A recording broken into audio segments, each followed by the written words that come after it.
this group has that mentality. One of my favorite things that they say to each other is that it's just work. When they get up to at the end of it, it starts getting hard. Like, guys, it's just work. It's just work. And kind of pushes them farther a little bit to be like, oh, it's not this big daunting thing. It's just work. Are you scared of work? No. So then let's go do it. I mean, I had nothing to do with that. That's the best thing, as you know, the best leadership and the best slogans and the best team mantras come from the team. Player-led leaders, player-led teams are so much better than coach-led teams. Yep. So when I heard that this summer, I loved it. And it's now one of my favorite things. I'm getting a t-shirt made for it, just because it's just work. Welcome to the JAMODI podcast. We are all surrounded by amazing coaches and leaders. So let's get an inside look at not just what they do, but how they do what they do. After all, becoming the best versions of ourselves is JAMODI, just a matter of doing it. Today we are joined by the head men's basketball coach at Sam Houston State University, Chris Mudge. Coach Mudge served as a student assistant at the University of Texas under Rick Barnes before landing his first assistant coaching job at Midland College, where he stayed from 2008 to 2010. He joined Coach Hooten's staff at Sam Houston in 2010. As an assistant coach, he helped lead the Bearcats to 6 postseason appearances. Coach Mudge became the head coach at Sam Houston in April 2023. In his first year, he led the Bearcats to 25 wins and a Conference USA regular season championship. Coach Mudge was named Conference USA Coach of the Year. Before we hear from Coach, take a moment to subscribe to our podcast and follow us on social media at JAMODI Podcast. Coaches, the JAMODI podcast is powered by Scoreboard Media. Scoreboard Media works with high schools across the country to run professional sponsorship programs on their LED scoreboards. Whether you already have LED and you just want to supercharge the revenue, or you want to use sponsorship revenue to buy new LED video scoreboards, Scoreboard Media can help. They work with sponsors and advertisers locally, regionally, and nationally who want to connect with your school's community. Email info@scoreboardmedia.com to start the conversation and see what's possible. What's up, man? What's up, Coach? How are you? Good. How about you? Doing all right, man. Doing all right. Just getting another week started. Everything's good. What about you? How's the team? I'm excited. I'm excited for the season. I think we've got a really strong group coming back. We just have a really good group and some younger players too that really excited about. When you walk in the gym, I think you feel a lot of joy in there, and that's huge. That's awesome, man. That's really cool. Makes it a lot more fun to coach. No doubt. I think that's a good point. I think every day will be fun being in the gym with these guys. What about you? I like them. Similarly, they like each other and they like to play. And so, they're not showing up to practice like, oh gosh, we got to do this again. They're showing up with some excitement, showing up with some joy, and energy is one of our pillars. And I think these guys do a pretty good job of that. I mean, we did conditioning at 7 a.m. this morning, and they were laughing and, locked in and joking and competing, and they could have just trudged through it, So I think that'll give us a chance to at least improve and get better. And who knows what that'll turn into, but at least I think this group will improve just because they like hooping and they like every day. So I think it's good. Yeah, it's not that special to get excited for the stuff that you like to do. And that's pretty average in my opinion. What's special is, like you said, if they have that mindset of, man, we get to do this rather than we have to do this. What a big difference there. Yep. Yeah, no doubt. And it's hard to do. I mean, when things get really hard, you see who really loves anything in life, not just basketball. Even coaching. There's some really hard days and hard things. And one thing that we talk about with these guys is that, you can love basketball, but not love everything that it takes to go into it. There are things you just have to get through. Like, I love being a husband, but I don't love doing the dishes. And so I just, you just gotta hey, I like these other things, and this is part of it, and so that's, for guys, that's kind of a hard life separation understanding to get there. And so we've talked about some of those things, and, they seem to listen. They ask a lot of questions, which I really like. They're inquisitive and trying to learn. And so we could lose all our games, but I think we got great young men, and that's, why we're called to be here, is to help these guys. Yeah. So, Coach, you and I are so aligned with our hatred of dishes, and I love my wife, and we'll do anything for her, and I show that love by doing the dishes, because I don't know what else I hate more. But I think you're right on the money, and I thought about, like, we want our players to show up, have a great attitude, and to enjoy the process, whether we're winning or losing. I think that's an expectation we have for them. But how often do we hold ourselves to that same expectation? Like, I'm thinking back behind me here, like the 11 teams that I've had at Faith, are my favorite years the ones that we won a lot? Yeah. Are my less favorite years the ones where we didn't win a lot? Or is it possible that I can look at each team with fondness? Not that every season's perfect. There's always going to be the ups and downs, but I think a good challenge for all of us as coaches is look back and see, like, what are we basing our favorite years off of? Yep. It's hard. Last year in our non-conference, we were 7-8. We had a lot of injuries. I mean, all three of our all-league guys were hurt at different times, and we played a really tough schedule, and there was a lot of ups and downs. And we can't just start enjoying it when we start winning all our league games. We go 13-3. There was still a lot of fun that we were having as we were going through it. And in the moment, it's not always easy. It's not always easy to remember. But it's also, we tell our guys, like, this is a marathon, not a sprint. And let's just get better today. Last year, we didn't spend one day talking about a championship, nor do we talk about it with this team. We don't talk about repeating. We don't talk about any of those things. Let's just get better today. And that's all we can control, because we can't control injuries. We're banged up right now. We got guys that just little things that happen as you're training for a season. But let's just get better. Even the guys that are hurt, you can do something to get better. What are you going to do today? Shots, finishing, free throws, sitting in a chair and shooting. Let's just focus on those things. And that's the only way to get better, really. Just focus on that. Because I can't worry what's going to happen a month from now, because I don't know. Only God knows. So this group has that mentality. One of my favorite things that they say to each other is that it's just work. When they get up to the end of it, it starts getting hard. Like, guys, it's just work. It's just work. And kind of pushes them farther a little bit to be like, oh, it's not this big daunting thing. It's just work. Are you scared of work? No. So then let's go do it. And I had nothing to do with that. That's the best thing, as the best leadership and the best slogans and the best team mantras come from the team. Player-led leaders, player-led teams are so much better than coach-led teams. Yep. So when I heard that this summer, I loved it. And it's now one of my favorite things. I'm getting a t-shirt made for it, just because it's just work. So I loved it. It's great. I want to celebrate you on that. The idea of listening to what they're saying, what they find important, and using that as your t-shirt, your poster, because I was guilty of years ago. Hey guys, this is our acronym, our culture word, and you're going to love it.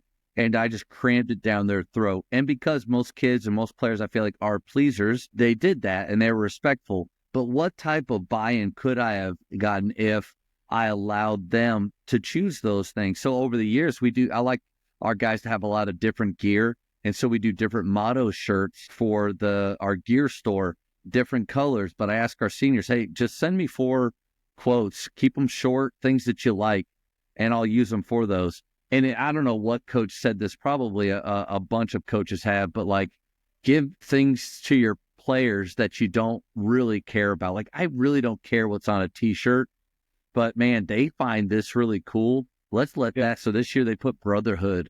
Like, I don't even know what brotherhood really means. I'm going to ask them to define it, but like, they wanted that on the shirt, so we did it. But I think you're right on the money with that.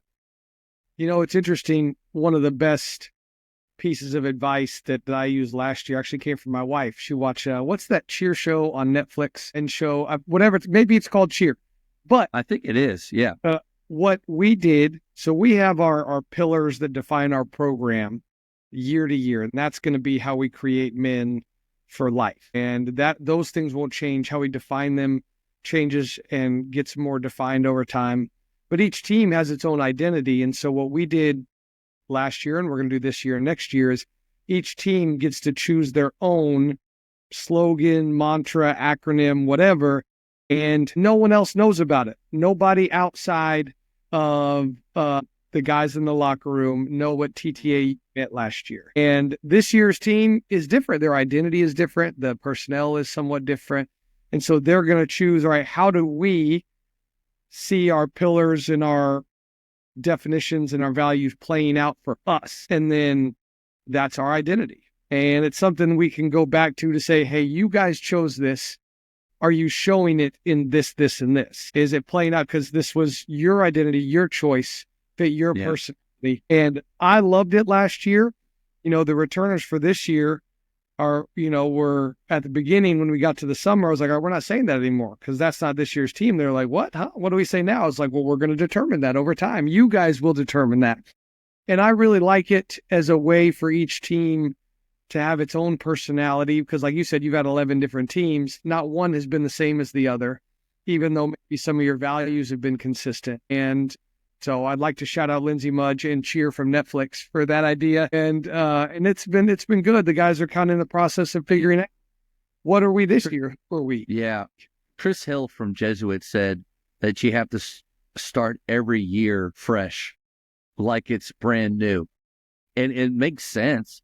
But how often do we just cruise right into the next season with the same themes? And I think you nailed it. There's a big distinction between standards or pillars and themes each year, or hashtags. Like those can change and you can have fun with those. That can be player led.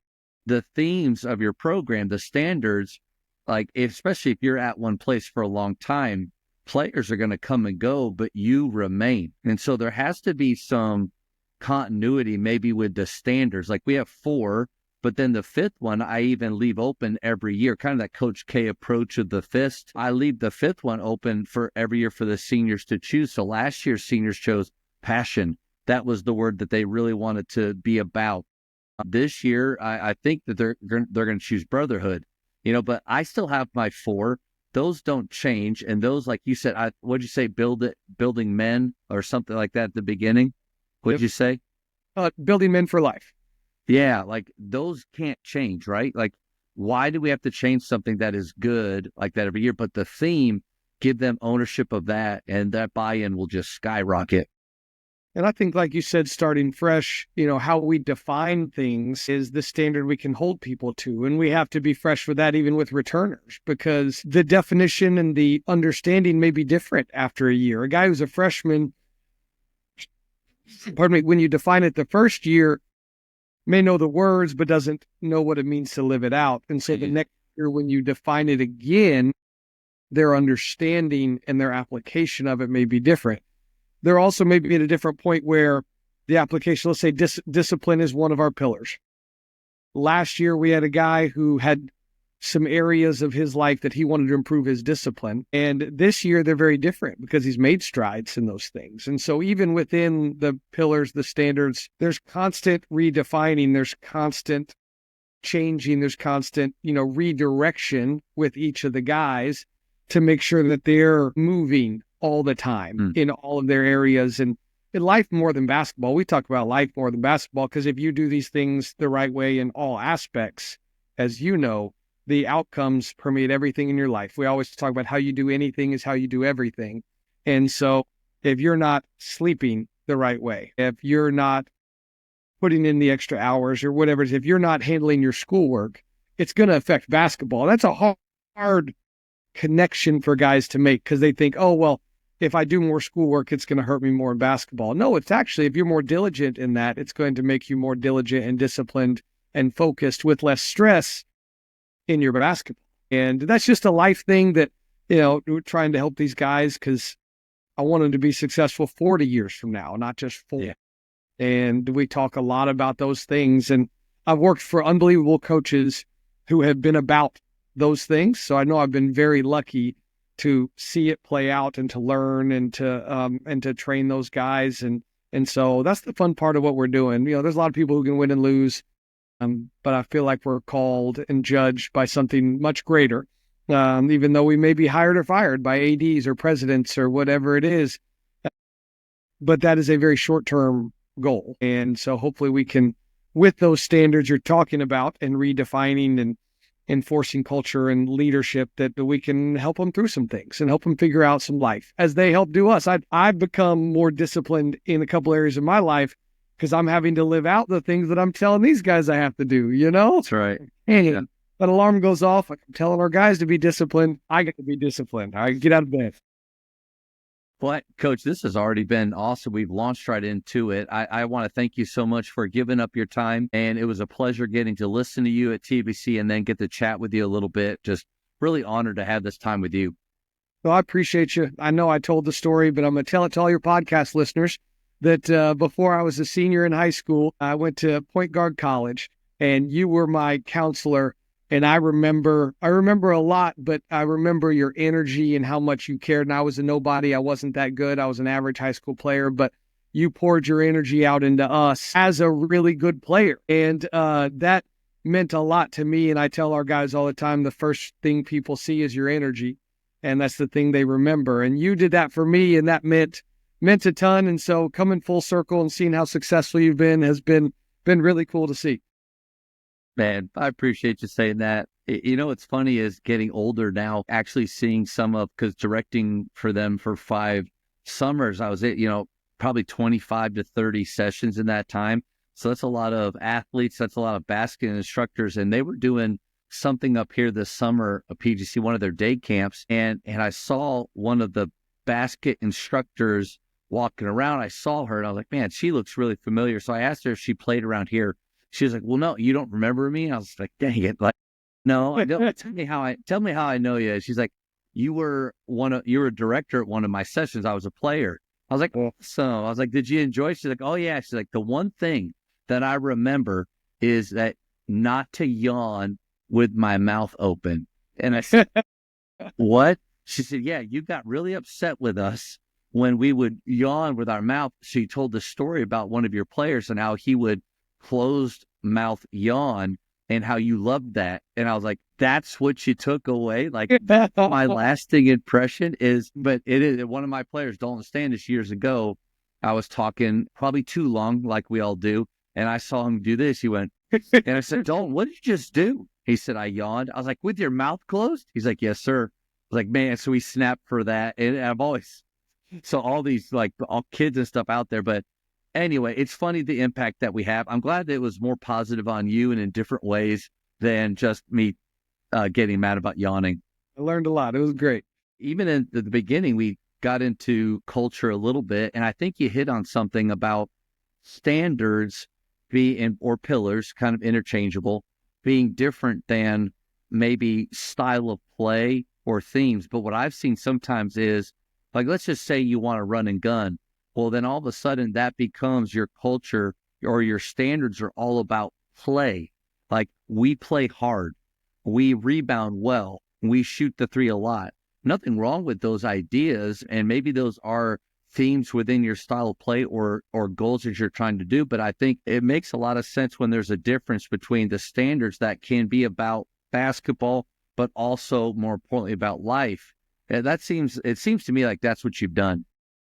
We really define how we live our everyday life and how we do all the things that we do, because the execution side of things means nothing if there's no foundation behind it. Working hard doesn't mean anything if you don't have discipline, if you don't have the energy, if you don't have toughness. And so what are the foundation things? And let's build those first and really define it and execute. And we really emphasize through positive and negative our standards more than the execution things, because our job is to teach. And so we separate the basketball into execution areas, and the execution stuff we're supposed to teach every day. That's what we're supposed to do. And we talk in practice that I want 3 things: effort, energy, and focus.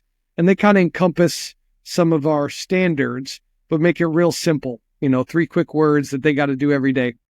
And if they do those things, we don't really get worked up over much. It's where we have a very positive environment. But if you don't do those 3 things is the time that we tell you you're not reaching your standard. Well, to say what that standard is, you got to define it. You got to define the action. You got to define the energy. You got to define the intensity, whatever that goes into, because all of that is very hollow and shallow and short-lived in the execution areas if you don't have the life habits and the patterns down. And so we've talked only a little bit about actually what our basketball execution is going to be. We've talked mostly about the other things until I feel like, all right, we've gotten this. Let's start really dialing in on who we are as a basketball X's and O's team. Because I think you can win 100 different ways, maybe a million different ways as a coach, as an X's and O's, as a combination of how you do this. You can run and gun, you can play slow, you can play zone, you can play man. And if you do it effectively, then you can win. Now, how does that happen? How can you do that? But if you are not tough, if you don't have connection, if you don't have discipline, I don't care what your style is, you're not going to win. And so we spend a lot of time on those things. And one of the things that many of the coaches I've worked for were great at is early on, they are nipping every little habit that doesn't fit in the bud, like every time. One thing Grant McCaslin, Jason Hooten, Ross Hodge were all really good at is they found those things that we talk about, and I don't mean that this word has a lot of connotation, so it brings some really good effect from the guys, is that's what losers do. Whether it's a body language thing, whether it's how they communicate with each other, whether it's, all of those things. Like if winning was easy, everybody would do it. And so we've been really in that time, and not that we've had a lot, we have great guys, but every team has to learn, every guy has to learn, everybody has to know how to act before we really start the basketball installation and those kind of things. And so that's been a big part, and I think it's helped us last over time. Our culture has been great. We've averaged winning 21 wins a year for 11 years, which is really hard to do. And it's not because our style is any better than anybody. We're good at our style, but we've done it with culture and leadership and all those things. And you nailed it right there. I think starting out as a younger coach, you think it's X's and O's, and you think it's the best out of bounds plays, the best drills, all that. Your style of play is the vehicle that gets you to where your team wants to go. Man, I think it's the opposite. But then you get older and you realize, I think it's the opposite. I think it is the standards, the pillars that you have, the effort, energy, and focus that you ask them to bring every day. Man, that car will get you anywhere. It'll take you to any style of play that you want to do. And that's where, you get to choose that, but that's based on the players that you have, at least what a lot of coaches think. When you bring that energy, effort, and focus, when you expect that from your players, in my opinion, I think it helps you as a coach to not coach everything and to really focus and choose. Because how often, if we don't verbalize what we're expecting from our players, how often do we find ourselves trying to coach everything in a practice, and then time goes by and you realize, did we really accomplish anything? Yeah, that part's hard. And last year, I learned a lot. My learning curve, I don't know what your first year was like, but it was steep just because you don't know what you don't know. And trying to make it mine, I'd worked with Coach Hooten for 13 years, and he's a phenomenal coach, does a great job, helped me to become who I am as a person and a coach. And I had an important role with him that I got to fill. And I was very lucky because I got great experience. But man, moving over, I had to be able to put out a product that was similar in terms of the toughness, the culture, because that's what I wanted, because I knew it won.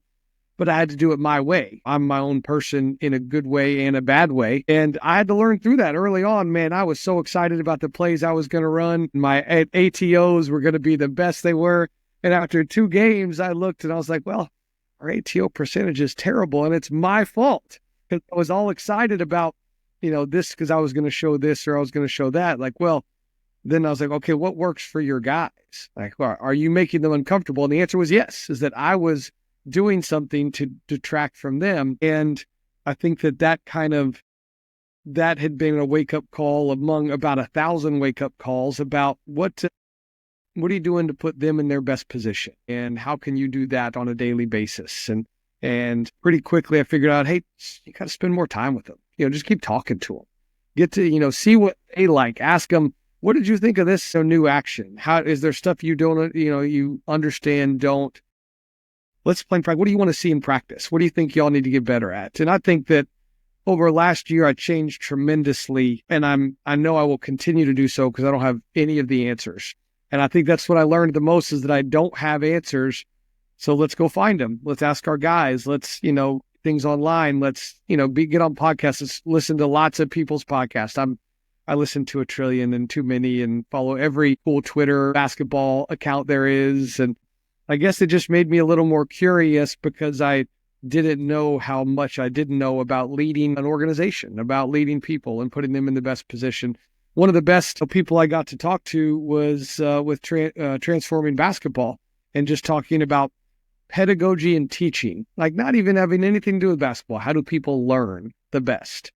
And in this offseason, talking to Will Weaver and then some of those guys, really being thoughtful about, okay, we're teaching. That's our job. We're just teaching a specific subject and some discipline within it.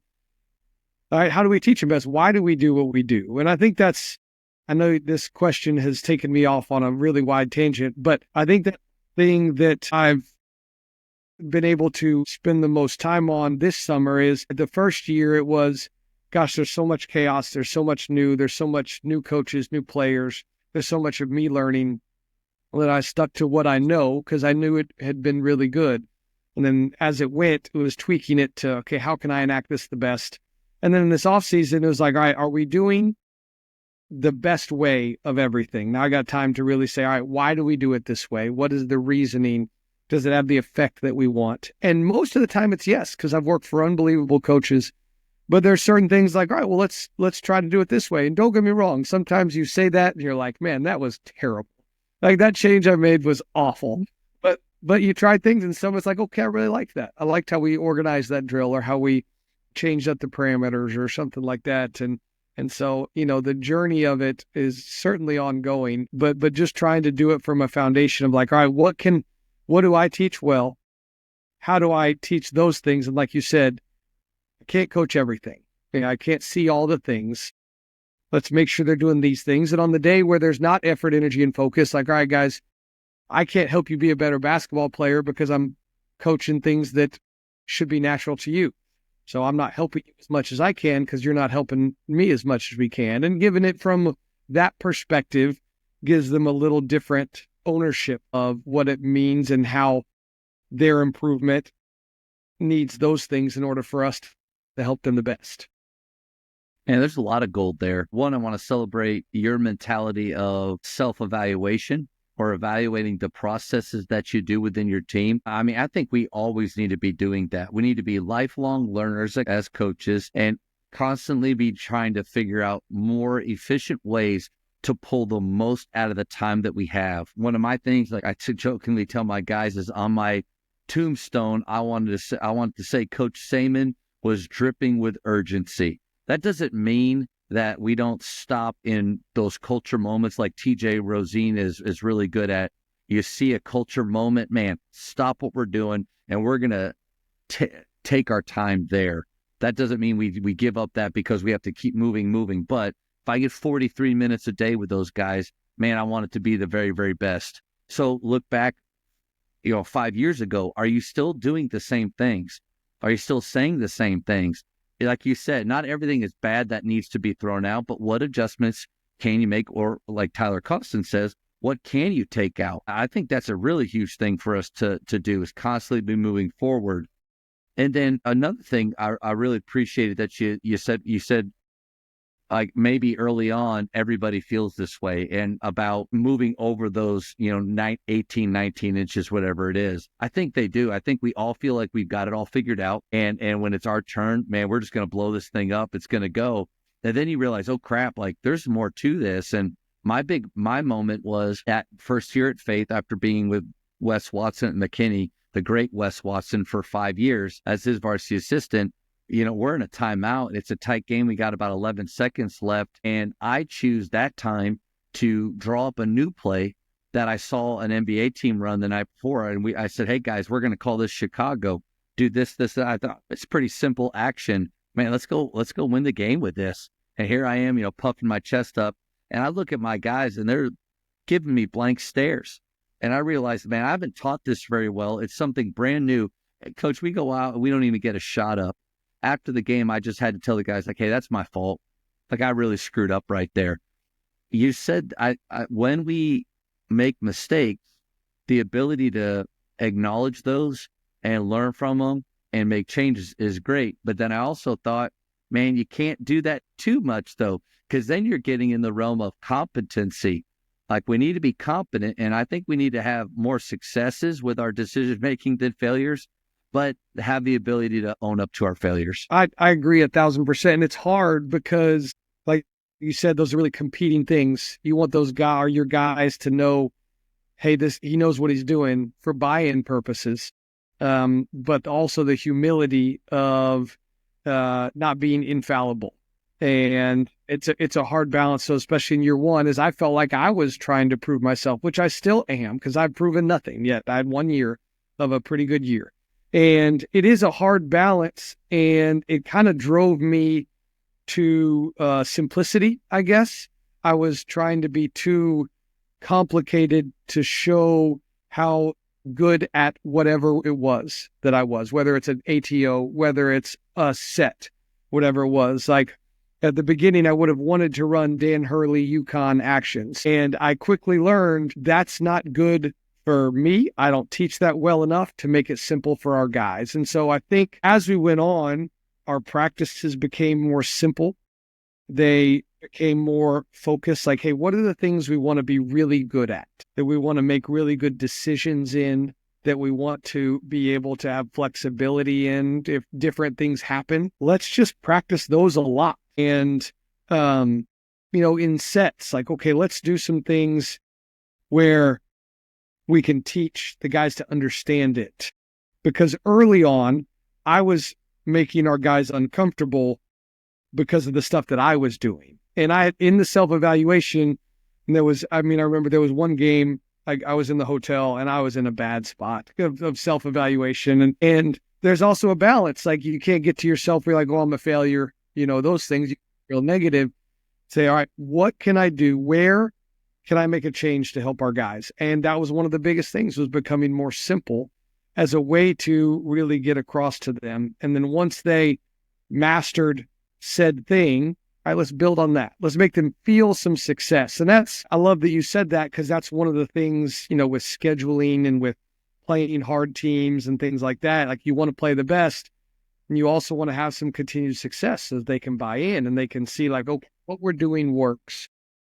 All of us are naturally made that if you see that it works, you're going to buy in more. And so it's hard. There would be times in a timeout where I would be like, man, I'm going to run this really cool thing. And I'd draw it up and I'd get 2 things in. And similarly, you get the deer in headlights, like, guys, don't worry about it. Let's run jack and let's look for the flare. Or, Screw that. Bad. And I also think, though, there's a lot to guys seeing that you'll say, my bad. I think there's a lot to that, because I think it shows that you're in it with them, that you have some humility, which is an important, thing for us in life, and that you're not always blaming. Like we tell them not to be victims and blamers. Well, we need to be the same.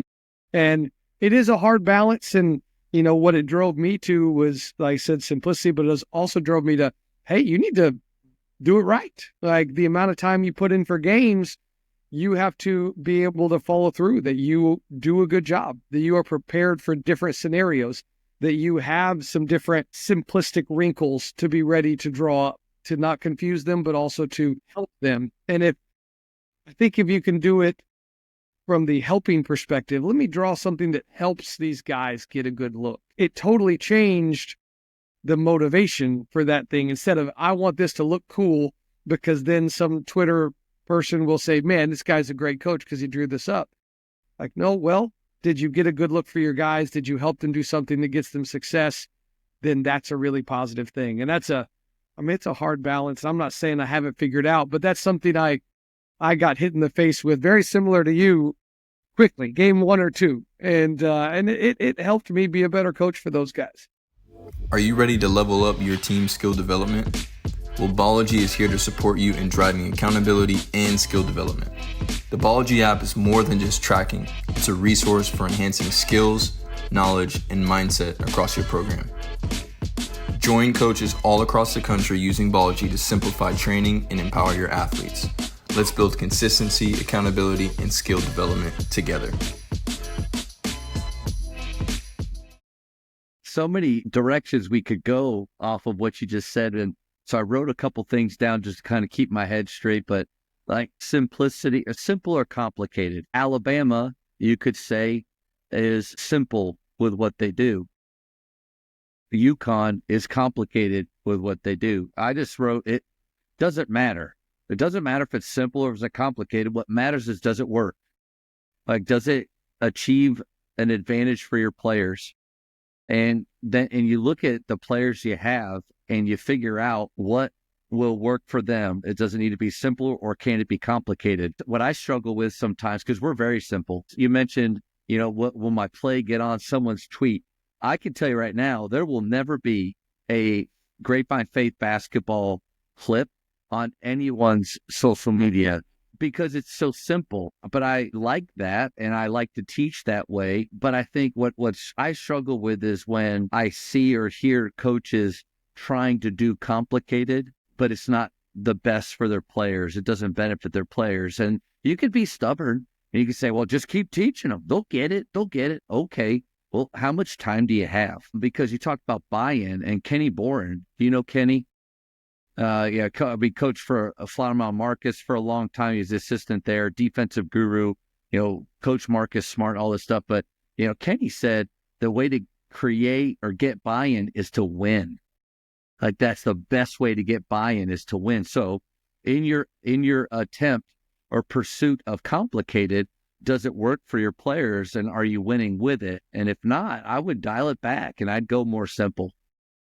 But I agree, because I think that you have X number of minutes that you can really have their attention and have things be increasing returns. You get diminishing returns at length of practice after a certain time, depending on the team, depending on the day, depending on which way the wind is blowing. And so the quicker you can get to a understanding level, a mastery level in something, the quicker you can go to build on that or go to the next thing. And if you're just average at a lot of things because you feel like, oh, we're going to get there eventually, well, average loses you games. You got to be really good at something.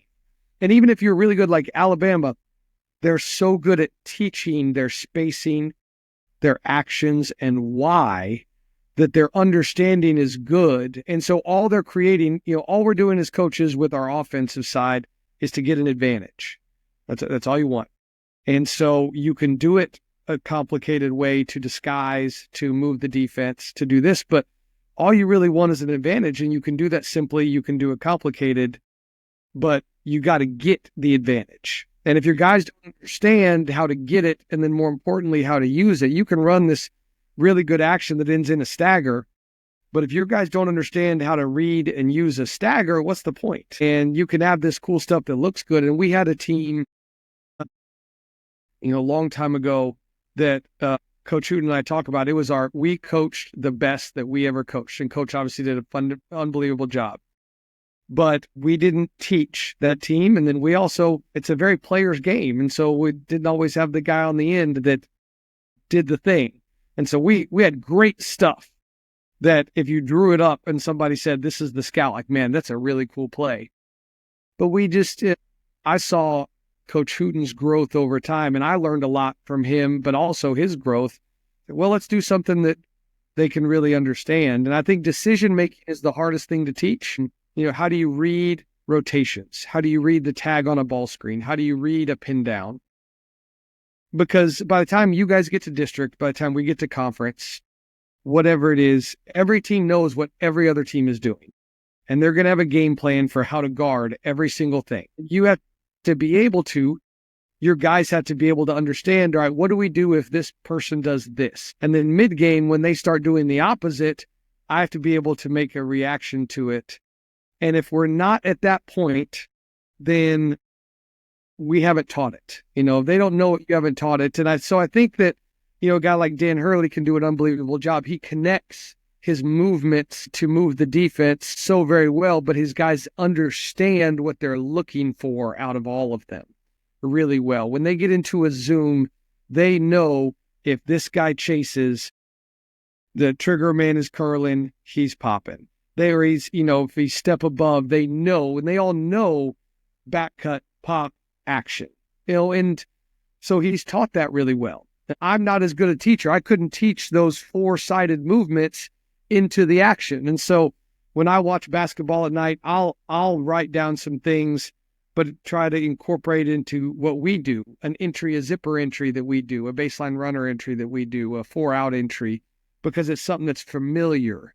And I think that's a word with comfort and familiar were two of the things that struck me when I wasn't doing as good a job coaching. So, all right, let's put our guys in some familiar setups, some familiar spacing, and then have them be comfortable with what to do out of it. And so in designing our offensive stuff and our plays, I kind of adjusted to, all right, how do we get into a lot of middle ball screens. What are some familiar ways we can get into? We can pro screen, we can weave, we can zipper. Let's do some different things to get into. We can have 3 different ways to get into this exact same setup so that we can do our part to make it a little complicated for the defense, but not so complicated that our guys don't say, I know what to do here, And that was a hard realization that I'm also still learning how to do that well. But I think, one of the books I'm reading right now by Bob Rotella, How to Think Like a Champion, is one of the chapters is on self-evaluation. And so self-evaluating to not take yourself to a negative place of failure, but you're constantly evaluating everything that you do to make sure you're being the best. And I love that you said that because I think it's constant. Will Weaver is a great friend of mine. And when he's been the head coach for a lot of places professionally, NBA coach. And after every practice he had as a head coach, he would have the assistants send him texts of what went well, what didn't go well, how they think some things could be improved or more efficient. And think of the humility, selflessness that takes to be able to take that every day. And it's not easy because I ask my assistants the same thing. And as humans, our first reaction is to respond and defend. But okay, tell me why you're thinking that. What did you see that maybe I didn't? And that I'm very lucky to have an unbelievable staff. They're great. And they help me in a lot of those things to be like, Coach, this drill was not set up in a way to breed success for the guys. Dang it, you're right. Let's change it up so that they can feel success. Like you said, they need to feel a win. If we're going to do a ball screen coverage, they have to feel a win so that they're going to be fully 100% in to doing that whenever it is.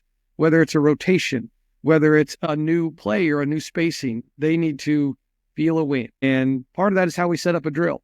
Part of that is how teach how we put personnel in the right place. If we run a play, but we have the wrong shooter in the wrong place, they're not going to feel success. They're going to be like, we don't need to run that play anymore. And so I think there's a lot of the simplicity of setup that is really complicated for us so that it can be really simple for them. And we need to have thought about all of the different wrinkles, all of the different ways people guard it so that we can think for 10 hours so that we can tell them in 10 minutes.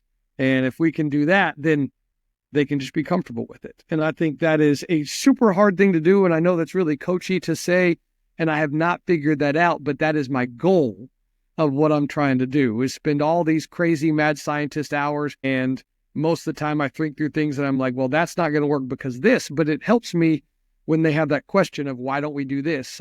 I've thought of that. And this is my thought process, but what do you think? Do you disagree as a player? And so it's the ego side. And managing that as the leader of an organization is a tough balance as well. And how do we just make things simple for our guys? How do we make it easy? I want to go back to you were talking about whatever action that you choose, creating those advantages. I think this is something you nailed it that I see quite a bit, especially with the more complicated a system. I see advantages that are created, but players aren't willing to take them or are waiting for what's next. And so the way we talk about it is whether your advantage is just you've got a ball in an alley in a corner with a double gap. That's an advantage that you're allowed to take. Well, once you are in it or you take that advantage, the idea is, can I cash in? And if not, can I transfer my advantage to someone else? And then they continue the same process. I think when you teach your players to think like that, they tend to not do what I see a lot is player catches it, an advantage that's been created, but they're not sure whether they should cash in, and they're not sure whether to transfer to somebody else. So what happens is they hold it, they wait, and then the team's back to ground zero as if nothing had ever happened. There had been no movement. So I think that whether it's simple or complicated, you nailed it. Players need to know whether they can cash in or they need to transfer, what that looks like, and how to continue to flow throughout that progression. And then with the idea of after practice with your huddles with your assistants, I think you're right on the money. We got to be really careful if our huddles go something like this. Hey, guys, what went really well today? And they go around, they tell you, all right, hey, thanks for being here. That's great. Then you take off. Like, no. Yeah. Like, if anything, guys, hey, where was there a miss today? What are some things that we got to do better, we can do better at? But I think having your players beforehand know that you're going to ask them that at the end, so that throughout practice, they're not just mimicking you or going through, they're actually searching for things and trying to either write down or remember, I'm going to bring this up when we meet after. I think that's huge for a leader. For sure. It's I love for our staff. I don't want yes men in anywhere in our program, because I need to be challenged as much as anyone in terms of ideas, in terms of installation, in terms of concepts. And I want our players to challenge that in the right way as well. Like, our communication needs to be in the right place, the right time, the right respect level, just like I would do for them, they can do for me. And so I think that it's a great way to lead, but I also think generationally, it's important that this generation knows why, where before it was how high. Now this generation wants to know, why are we doing it this way? And I don't think that's a negative thing. I think that it gives them some purpose. It gives them some buy-in to know that this is going to be helpful to them and effective for our team because of this. It makes us better teachers too. Sorry. I think it makes us better teachers as well. I agree, because then you can tell them that you've thought of the alternatives and why they aren't the best fit. Yeah, you better know why you're doing what you're doing, because the kids are going to ask, and because I said so, or man, I'm not really sure why. Not a good answer.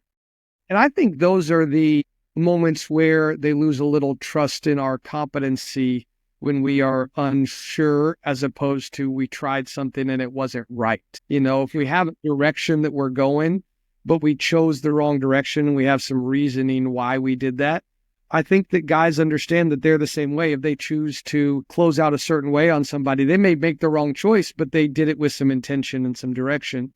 And so I think that the more we can talk through, even as you're installing, like as we're talking about our ball screen coverages, we're talking about why we do these things, why the technique of a hand here and a hand here matters, why we don't let them do this. And then even, shot selection.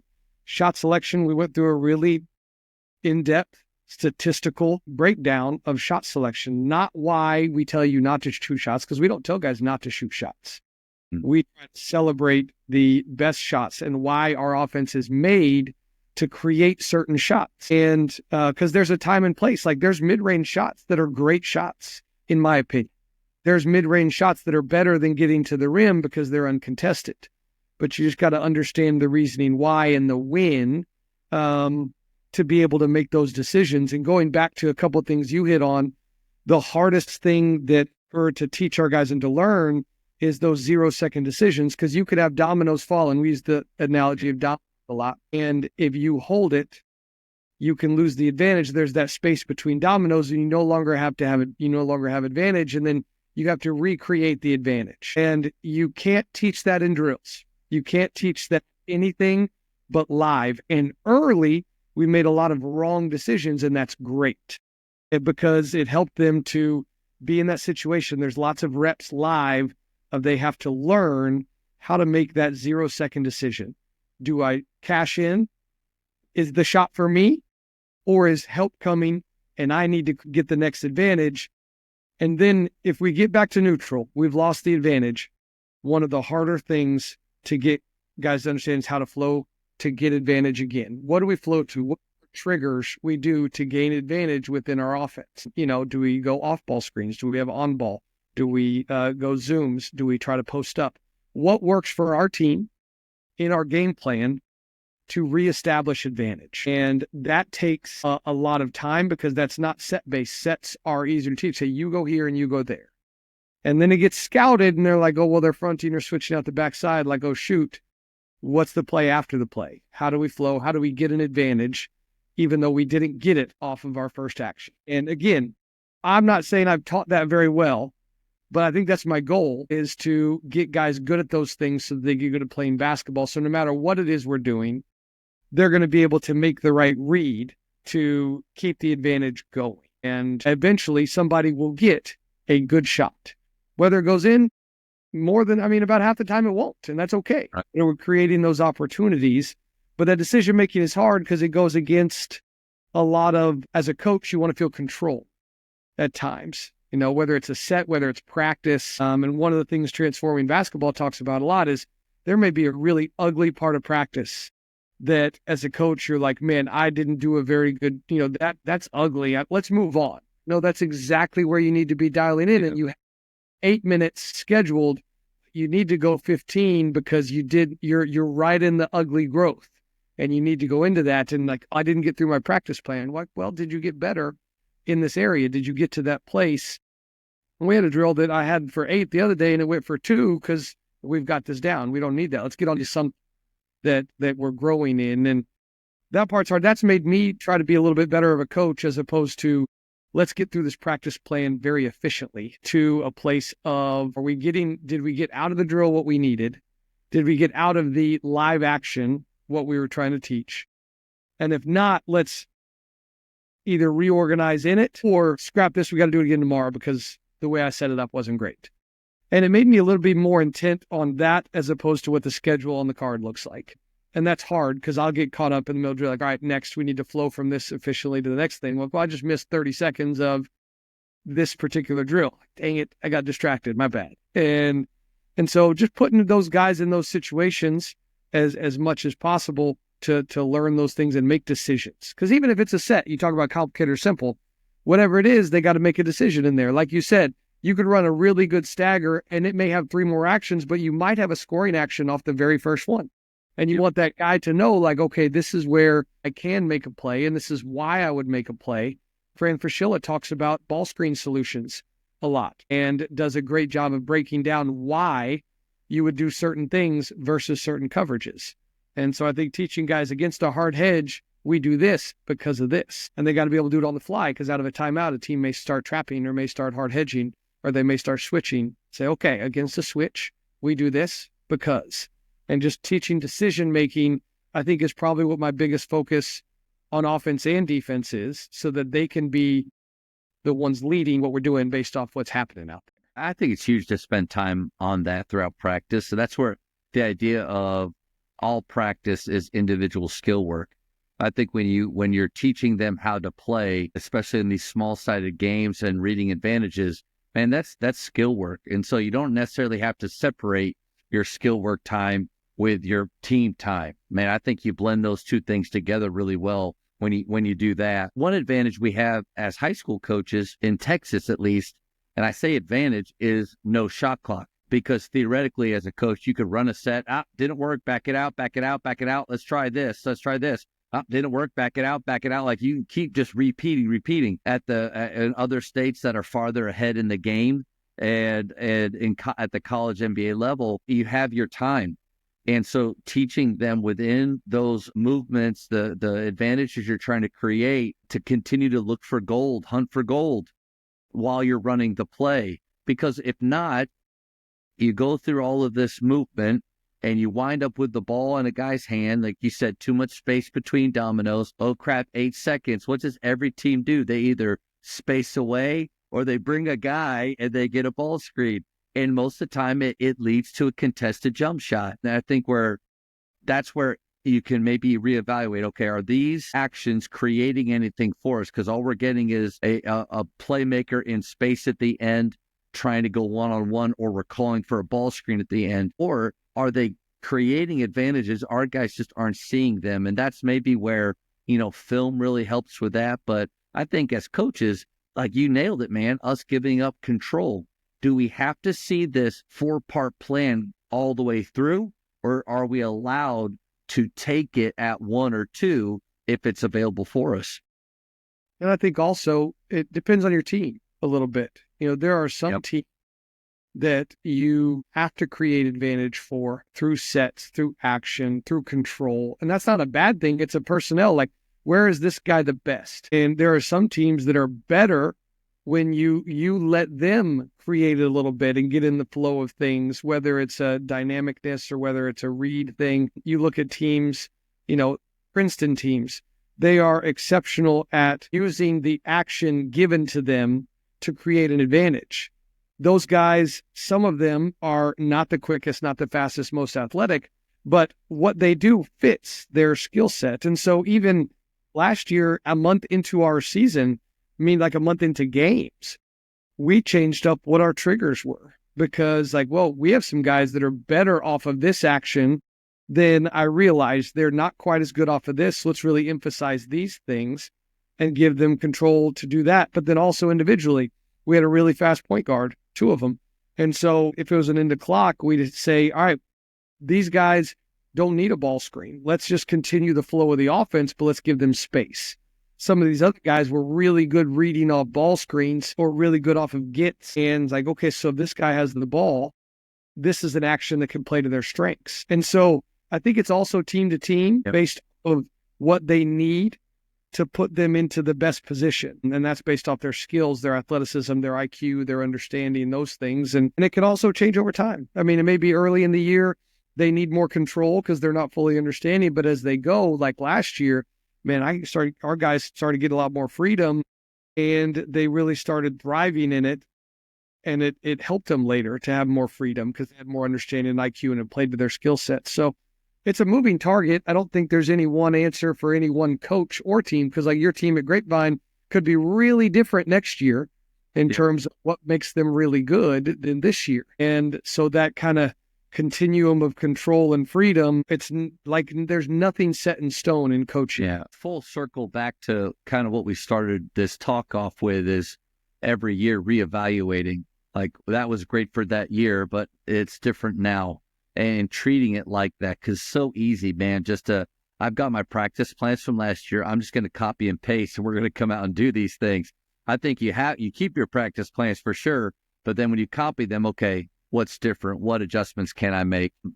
I kind of go to a different direction here. You had mentioned in-game adjustments, and that is something that I don't feel like I'm very good at. I'm more of a Jason Garrett process, and got him a little bit in trouble at times. And I don't want me to get in trouble with it. But then those 2 words, comfort and familiar, I don't think I've ever thought about that before. We want our players to be running something, standing in places where they're familiar and that they have a level of comfortability. But then we have to hold their feet to the fire to get more dynamic and execute, go faster through it. The Nuggets coach had a great clip where they were asking him about adjusting in game, especially in that particular game. And he looked at the camera and was like, why would I adjust? Here are the 2 questions you got to answer. He says, are they going hard and are they executing? If they're not going hard or they're not executing, I don't need to adjust. We need to do those 2 things. If they're going hard and they're executing and it still doesn't work, all right, then we got to adjust. How do you go about in game making those adjustments? What are you looking for? I think I really like the way he put that because first you got to get the right personnel that are doing the right things on the court together. They got to be out there living, like you said, the foundation of things. If they don't have the effort, energy, focus, and our standards going, then we're going to get people out there who are. But I do think we go into games with multiple levels of a game plan and multiple adjustments based off of what the other coach does. Because I know that you go against great coaches every day. We go against great coaches, and they're going to have their own game plan. They may do something that you didn't even think of that they were going to do different. And so we like to go in having practiced and being comfortable with different things, whether it's we go in knowing we're going to start in this ball screen coverage. If that doesn't work or they have this personnel package, we're going to go to this. And then in the back of my mind, I have, all right, if we need to adjust our lineup or if we need something else, we can go to this. Or if this situation comes up, we can go to this. And I think that the adjustments part comes from those 10 hours that I talked about earlier, that we need to have thought through all those things, but those adjustments need to be things they're familiar with. So we don't do adjustments of things that are brand new, put in a press randomly late or, whatever. And even offensively, like we got better, or I got better as a coach of saying, okay, here's our actions out of a timeout. What is something familiar I can do that looks different to play on how they're guarding this? We're used to running a flare out of this. Okay, so because they're chasing on the flare, what do we do? Or something similar, like, okay, we run a flare, let's just disguise the entry into it, but still get it into the same thing. And so I think that part of that comes from the simplicity of you guys understanding, do our guys know what all three of those ball screen coverages are and how to execute them well? And if so, then I think you can be really interchangeable. You can watch a game and we'll run 4 or 5 different ball screen coverages at different times, but they had to understand them all first. And so it allows us to be able to say, all right, starting now, we're in blue. Starting now, we're going to be in red. Or 4, you're going to white, 5, you're going to red. But it comes from a place of understanding. And I think that's our job as coaches, is to have the plan after the plan, because that's where I think that we show and build our competency to get them to be comfortable is, okay, so they did something different. That's okay. So we're going to do this. And that we're going to do this is something that they understand and know. And so one of the best, things that I had read, I don't even remember who it was. I'm terrible at attributing the smart people who I heard things from. But, look at your league. Look at the teams you're going to play. What do they do the most? And in building your practices and in building your offense, get your guys comfortable with going against that. We've been in leagues before where a lot of teams switched. And then we had leagues where teams were big, and so they went all drop coverage. And then now we have about half and half. We have some teams that hard hedge. We have some teams that drop. And so in building, in teaching from day one, let's make our guys comfortable in those things. So an adjustment isn't from something comfortable to uncomfortable. An adjustment is from comfort. And that takes a lot of preparation as a coach to be ready for those things, so that when you see your guys are uncomfortable because they're seeing a different package or different coverage, you can get them into that place of comfort off of an easy adjustment that they know. But I think you said it best, that if they're not doing the things that need to be natural, then none of the X's and O's matter. Yeah. First we got to go to our teaching. Are they doing what we've taught them? And if they're not in games doing what they taught them, we can get mad at them. I mean, you do that all the time.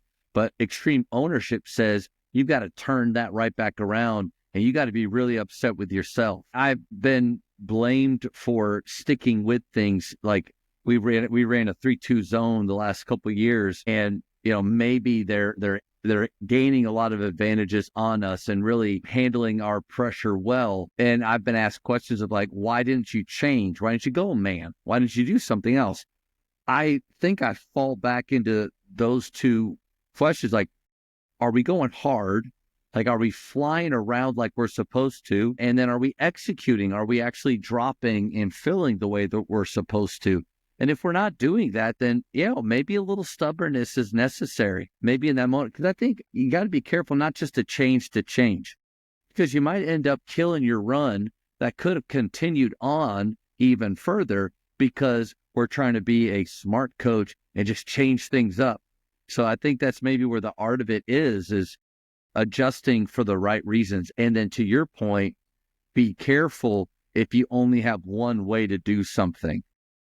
Because if you only have one way to do something and it fails, then you're trying to teach something new on the fly. And that comfort and familiarity, when that goes out, man, you can see it in the other team. They don't like what they're doing.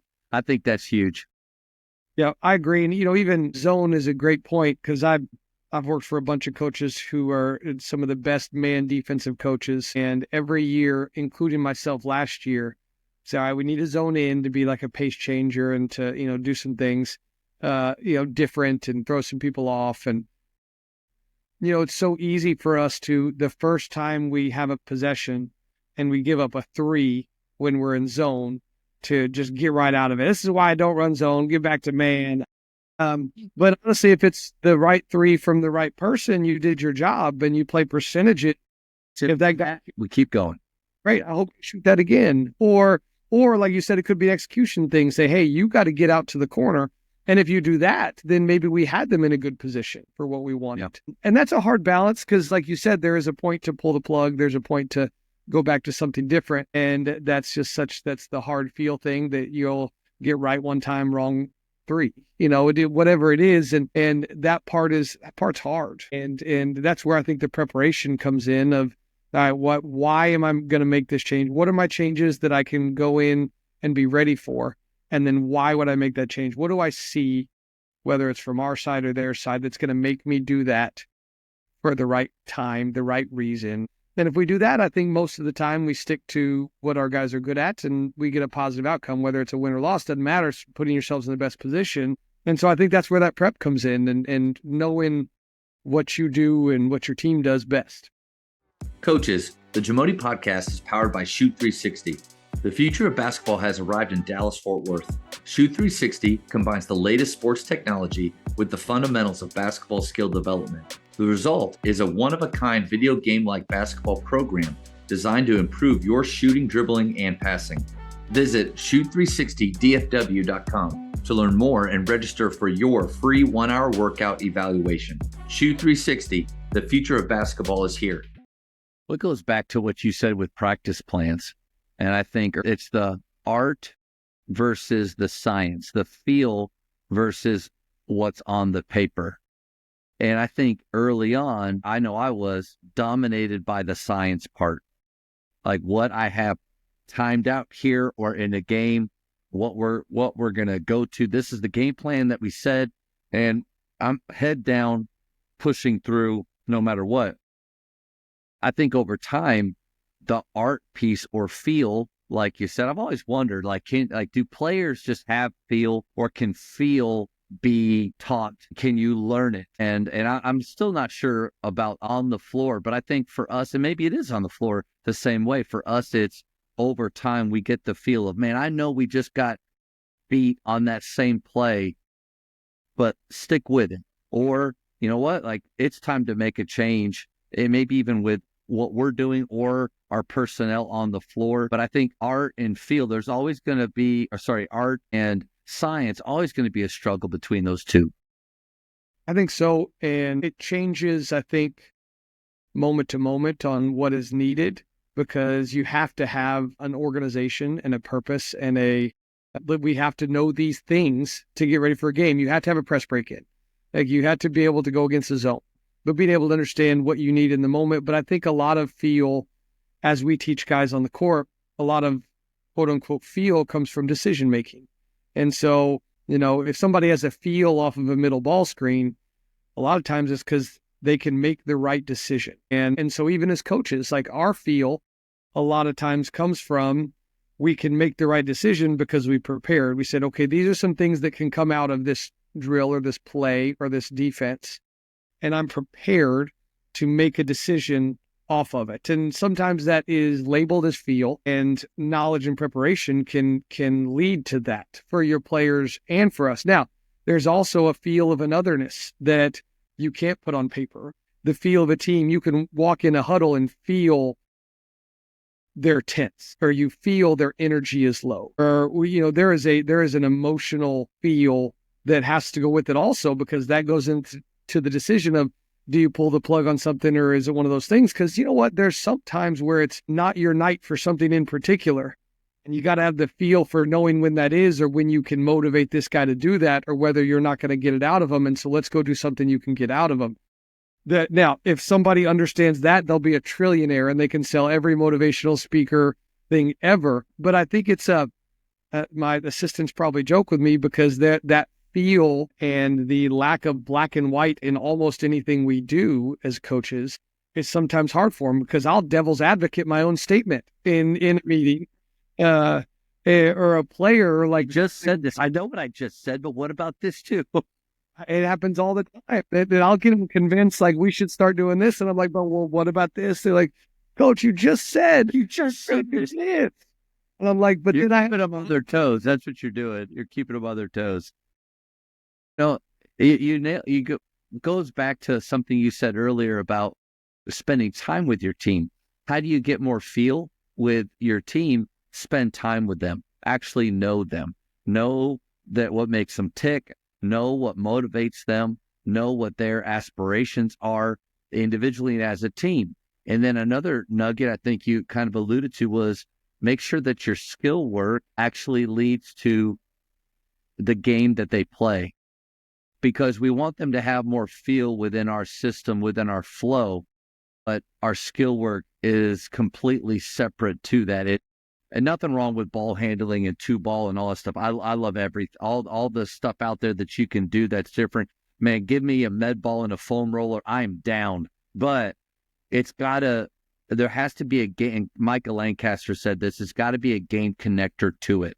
Like I'm doing even something like ball wraps. What is a ball wrap for, coach? How does this actually help me? Well, actually, man, it does a lot for you. And we have to have the ability to explain that, or else it's just something that may look good in a video, but actually does not connect it all to them having more feel on the court. I agree. And it is one of the harder things is setting up our skill work and drills to mimic something that's going to happen in a game.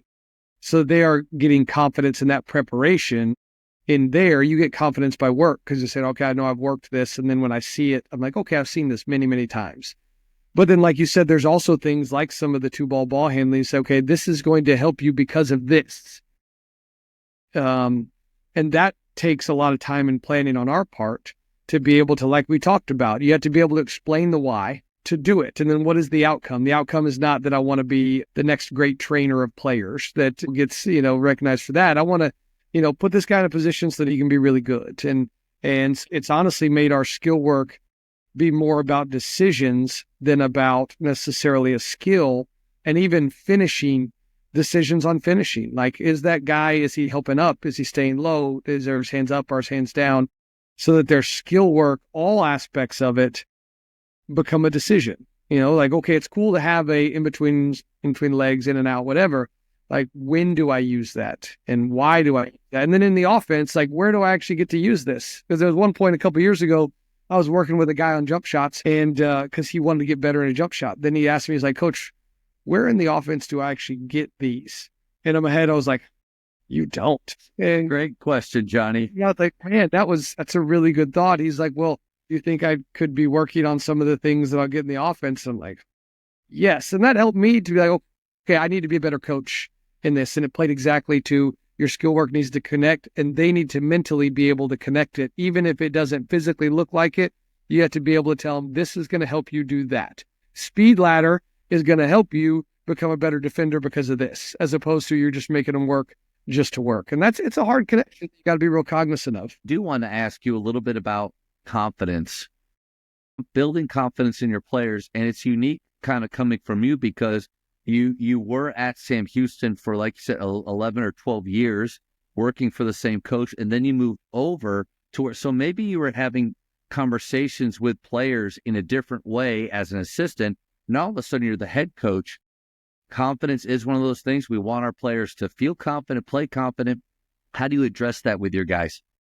I think that they have to know that you believe in them and believe in their strengths and that you want similar outcomes. You have to be able to explain why me wanting this for you is going to help you in the same way that you want to help you, and that we're on the same page. And I think that is the basis for trust. You're not telling them just to jump how high. It's, why I'm telling you to jump high. And I think that players, when they play loose and free and they're not looking over their shoulder, they are comfortable and they're familiar, and that allows them to be their best. The worst thing we can do is have them be tight. And so it certainly was different for me because my role in creating confidence is very different now than it was a year or two ago in the conversations and how I would approach it. And Coach Hooten was great at that as well, but he did it from a head coaching perspective. And so I had to figure out, okay, how do I build that? How do I let them know that I believe in practice, in our meetings, during games? Because you can tell somebody that you're really confident in them, but your subbing patterns or your reactions to a shot or a play can show that your words don't follow up with your real belief in them. And so, one of the things that I tell these guys is like, if you give me effort, energy, and focus, then I'm gonna believe in you, and I'm gonna let you rock, and we're gonna play within us, and we're gonna play together. And then we teach the other things. If somebody took a shot that was maybe questionable, well, let's talk about that from a teaching perspective. But if they did it in the right way, with the right energy, executing the right way, then we're not going to get worked up. And so I think controlling our reactions is probably one of the harder things as a coach, because one of the things I guess I realized was that our reaction, we may be reacting to something totally different.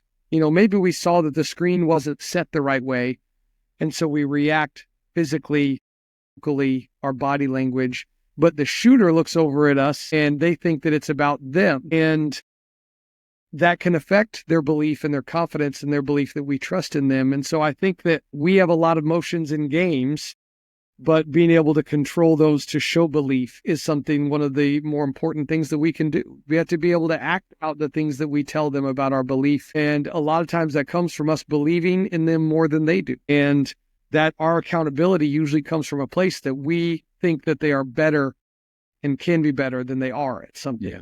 And so I think those things all go hand in hand. And if they don't work together, then they don't believe that you believe, and then they won't have confidence. And that's not the best recipe to get the most out of people. And so it's kind of a constant things working together. Man, I think you've hit two really big things there. One is us making sure that our words match our actions, because and we all know this, like that nonverbal communication is 93% of how we communicate. The 7% is the words that we say. So be confident, but when I shoot and I glance over you, you look upset and miserable, but you say, hey, keep shooting it. Well, you're saying that, but you don't look like you want me to keep shooting. And I think that's huge. And I think players more is caught than taught. Right? Like, I think they're catching way more from us. And so like Steve Kerr stands and sits down at random times throughout the game, never force something, because he doesn't want to create a pattern of I sit when I'm mad, I stand when I'm happy, or vice versa. So it's just random. But I think we need to pay more attention to that side of it. Then it's hard because you get caught up in the emotion of things and the intensity, because we play really hard. And so we're pretty intense as coaches, but it needs to be controlled. We want them to control themselves, and we have to do the same if we're going to expect the best outcomes out of that. And then the other thing is, you mentioned how players want us to be confident in them. Like that's something that's talked about all the time. Coaches, how are you helping them feel more confident? I feel like we need to teach our players what are the ways that they can build confidence, like build our confidence in them. Like, it's their responsibility. Somehow it's got, I don't know if parents did this or what, but got twisted to where it's just our responsibility. It doesn't matter what Johnny does or says, how he practices or how much extra time he puts in. We should be building his confidence. Well, really? Or is this a mutual thing?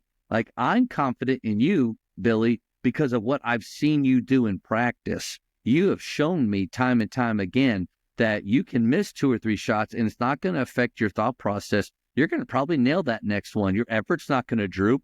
You're going to keep working. You stay extra, and you put in an hour to another hour and a half a day. So that's why I have confidence in you. Like, they build that. But I think we can't just hope that a player gets that.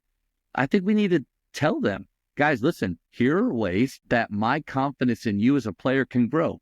This is what you can do. But also important, fellas, these are ways that you take confidence away from me. And if there is one person that they should really worry about that, I would believe it's the person in charge of their playing time.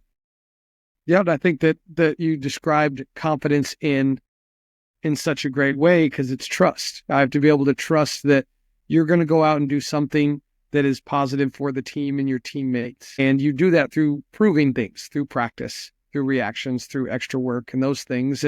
But like you said, you also have to define it. I think that's one thing that we try really hard.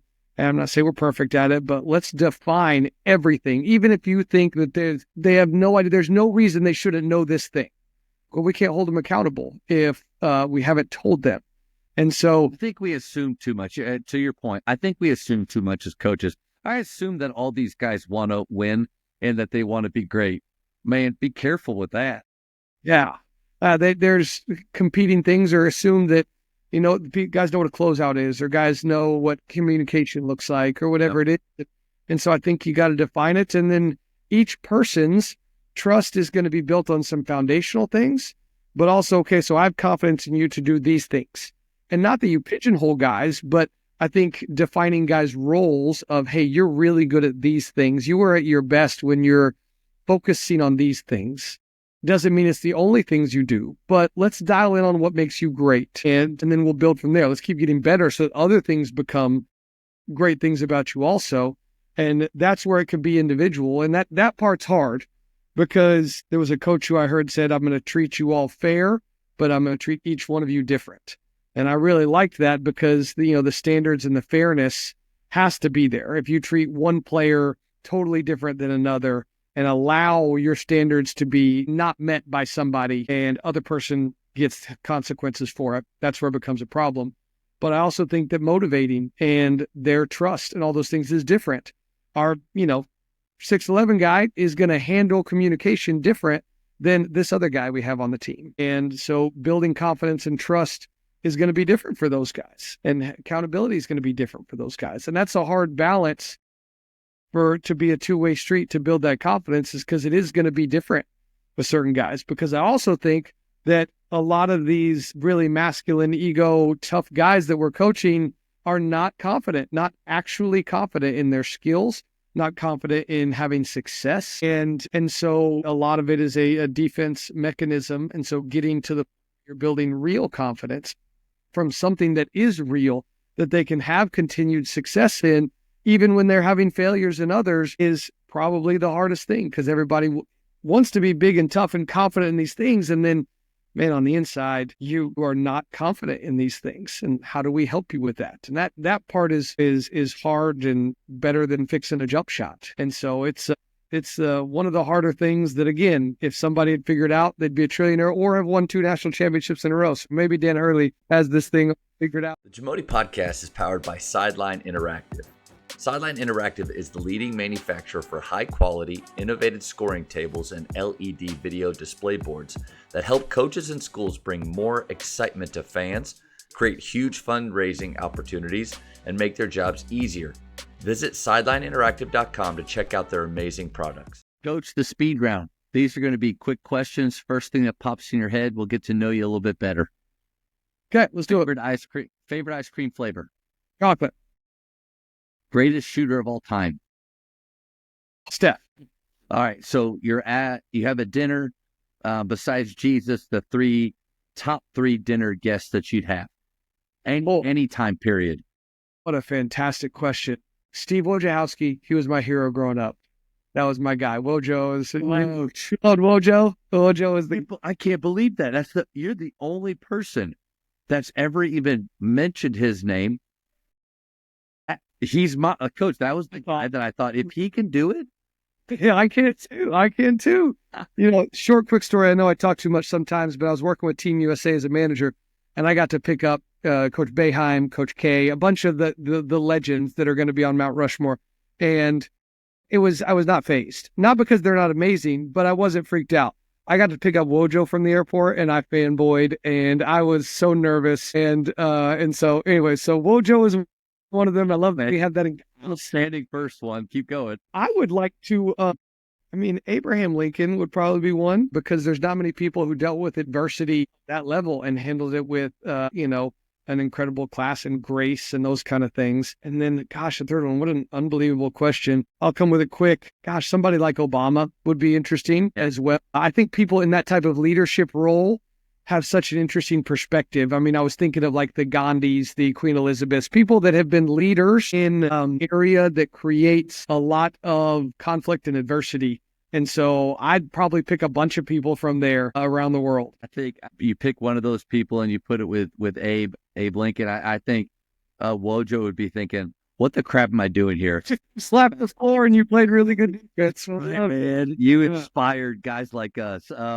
Best basketball movie of all time? Hoosiers. Texting or talking? Texting. Way better. For high school, shot clock or no shot clock? Shot clock. Man, we need that thing. Up 3 on defense, 5 seconds left, foul or no foul? So last year we talked about this a lot. We never practiced it, so no foul. I would like to practice it, but there's not enough minutes. And I just keep putting other things. Theoretically, I'm a foul guy. But good call. If you don't practice it, don't do it. What book would you give someone? Oh, man. Gosh, the Bob Rotella, How to Think Like a Champion, or How Champions Think, is one of the most complete books I've ever read. It's phenomenal. I wrote that down. I'm going to check that out for sure. That and The Energy Bus are two of the most kind of transformative ways of thinking books I've ever read. Let's see. Favorite place to travel? There's a place in Durango we like to go to that is just beautiful. And it's nice. It's calm and you could be outside. Whereas in the summer in Texas, it's a little bit harder. Brutal. Last one, in basketball, who's the GOAT? Michael Jordan. It's not even close. Nice. Not even close. There is a 1A. LeBron James is a 1A. He's incredible and has done things that nobody else has ever seen. But the level of killer, and I'm not saying LeBron's not a killer because he is. It's just different. Some generational and, who we like. And so LeBron's there. Kobe doesn't get enough talk about being the GOAT because he's right there. Coach, this was awesome, man. Really, like I said at the beginning, really enjoyed getting to listen to you, learn from you at TABC, and then getting to have this time to learn a little bit more about how you work with your guys. I loved how much we got into practice and simplicity. Got a lot of golden nuggets like comfort and familiar. Going to use that for sure, man. Just appreciate your time. I appreciate you having me on. Thanks a lot, man. If coaches want to reach out and learn a little bit more, what's a really good way for them to do that? And they can email me, and I'll email them back my cell phone because I like to talk to people, and I know I learn. I picked up some things like dripping with urgency, and I pick stuff up from people all the time because I have none of the answers, and so I'd love to talk. And my email's on our website, and it's just cmudge@shsu.edu, and I'd love to have people come to practice, have me come to theirs. I'd love to stay in touch. Awesome. Thanks, Coach. Really appreciate it. All right. Have a good one, Coach. Thank you for checking out today's episode. Please take a moment to subscribe to this podcast, share it with your fellow coaches, and find us on social media for what's coming up next on the JAMODI podcast. It's just a matter of doing it.